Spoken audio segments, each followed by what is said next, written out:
مجالس پڑھتے وقت، درس دیتے وقت، بچوں کو پڑھاتے وقت، جو بھی دینی خدمت آپ انجام دے رہے ہیں، آپ بالکل اپنے آپ کو بھول جائیے، فقط اسلام کو یاد رکھیے.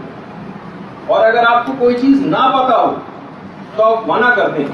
کتنی خواتین کی اطلاعات آتی ہیں ہمارے پاس بھی، اور علماء بھی اکثر اپنی تقریروں کے اندر بات بیان کرتے ہیں کہ خواتین کے جن کو خاص طور پر کچھ کام کرنے کو کہا جاتا ہے تو وہ صلاحیت کو مکمل طور پر حاصل کیے بغیر، خاص طور پر شرعی مسائل کے اندر جس اعتبار سے غلط سلط مسئلے جو ہے وہ بتاتی پھرتی ہیں، یہ بہت ہی خوفناک بات ہے.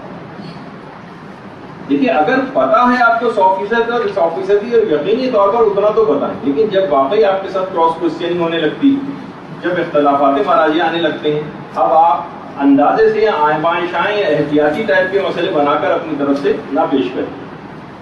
نہ اگر پتا ہو تو ضرور بتائیے، کیونکہ بہرحال یہ بھی ہے کہ جس کو پتا ہو اور وہ پھر بھی نہ بتائے، جس کو کاتب العلم کہا جاتا ہے، تو تمام اشیاء اس کے اوپر لعنت کرتی ہیں، حتیٰ کہ پیغمبر فرماتے ہیں دریا کی مچھلیاں اور ہوا میں اڑنے والے، فضا میں اڑنے والے پرندے تک اس کے اوپر لعنت کرتے ہیں جو اپنے علم کو چھپاتا ہے. اور یہ بھی کہا جاتا ہے کہ علم کی جو زکوٰۃ ہے اصل میں اس کو نشر کرنا، اور زکوٰۃ العلم بذلہ لمستحقہ، جو امیر المومنین علی بن ابی طالب علیہ السلام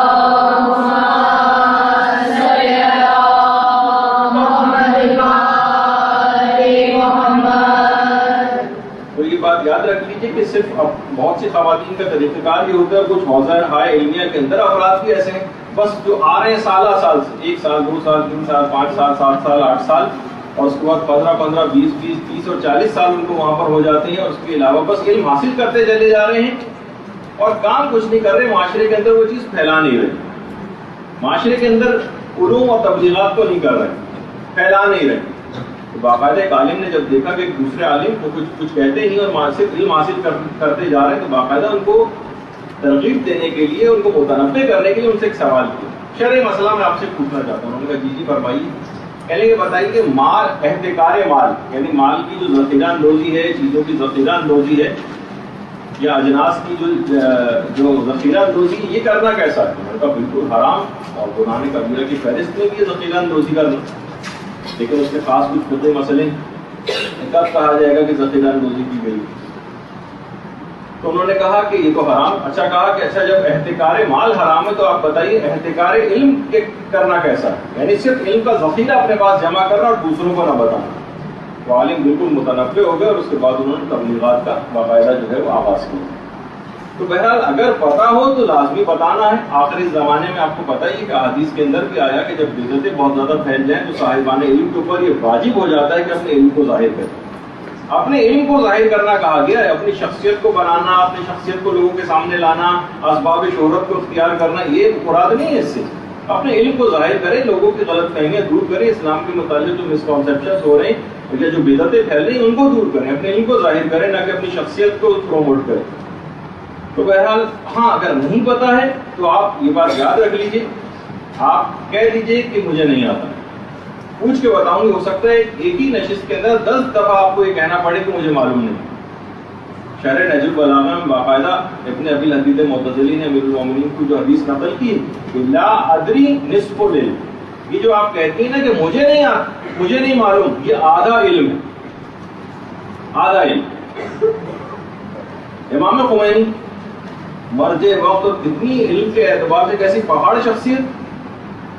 امام خمینی سے ایک دفعہ کسی شخص نے ایک سوال پوچھا. اول تو امام خمینی زبانی سوال و جواب کو پسند نہیں فرماتے، کیونکہ بعض اوقات چیزیں دماغ میں نہیں ہوتی، دیکھنا بھی پڑ جاتی ہیں، تو بہت احتیاط کرتے. کہتے تھے نہیں لکھ کر پوچھو. انہوں نے کہا کہ اتنا چھوٹا سا صرف ایک مسئلہ پوچھنا ہے، زبانی بتاتے. کہا نہیں لکھ کے پوچھو. کتنا ہی وہ شخص اصرار کرتا رہا، امام خمینی اس سے زیادہ اصرار اس بات پہ کرتے رہے کہ لکھ کر معلوم کرو، تحریراً جواب دو. تو بہرحال امام خمینی سے ایک دفعہ کسی نے پوچھا کہ میراث میں جو عورت کو چیز ملتی ہے اس میں زمین میں کوئی حصہ نہیں، صرف اوپر کی جو کنسٹرکشن ہوتی ہے صرف اس میں حصہ ہوتا ہے. تو آپ یہ بتائیے کہ بہت سارے اپارٹمنٹ ایسے ہیں جو مثلا 10th فلور پہ نہ تو ہمارے پاس زمین ہے اور نہ ہی ایک لحاظ سے دیکھا جائے تو یعنی زمین تو اس میں کوئی ہوتی نہیں، تو کیا اس میں پورے اپارٹمنٹ میں حصہ عورت کو ملے گا؟ کیونکہ زمین تو نہیں ہے اس کے پاس، یہ تو سمجھے گلاس ہوا میں معلق ہے۔ امام خمینی نے سیدھے طریقے سے جواب دیا مجھے نہیں معلوم، مجھے نہیں پتا۔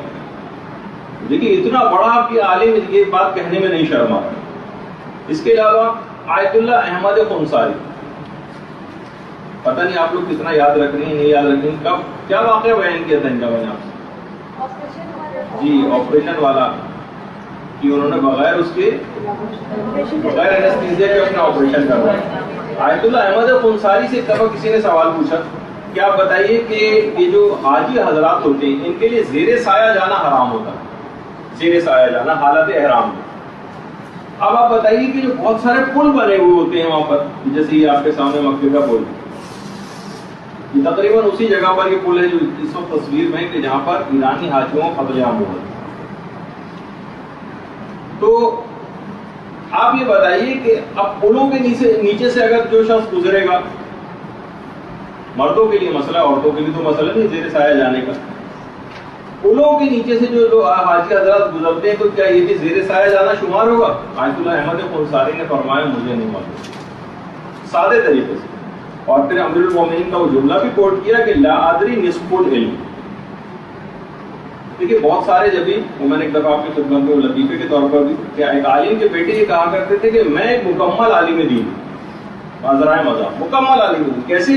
وہ کہتے تھے اصل میں حدیث میں بھی یہ بات آئی ہے کہ ولد العالم نصف العالم، عالم کا بیٹا آدھا عالم ہوتا ہے، تو آدھا عالم میں یہاں سے ہو گیا۔ پھر ہر سوال کے جواب میں کہتا ہوں لا ادری مجھے نہیں پتا، تو یہ پورا مکمل علم میرے پاس آ گیا۔ جیسے بہت سے لوگ کہتے ہیں کہ تو شادی کر لیجیے، نصف دین تو ویسی شادی سے محفوظ ہو جاتا ہے، باقی صفائی ستھرائی کا خیال رکھ لیجیے تو اس سے بھی وہ بھی صفائی بھی نصف ایمان ہے، تو پورا مکمل ایمان انسان کے پاس حاصل ہو جاتا ہے۔ برحمتک یا ارحم الراحمین وصلی اللہ علی محمد وآلہ الطاہرین۔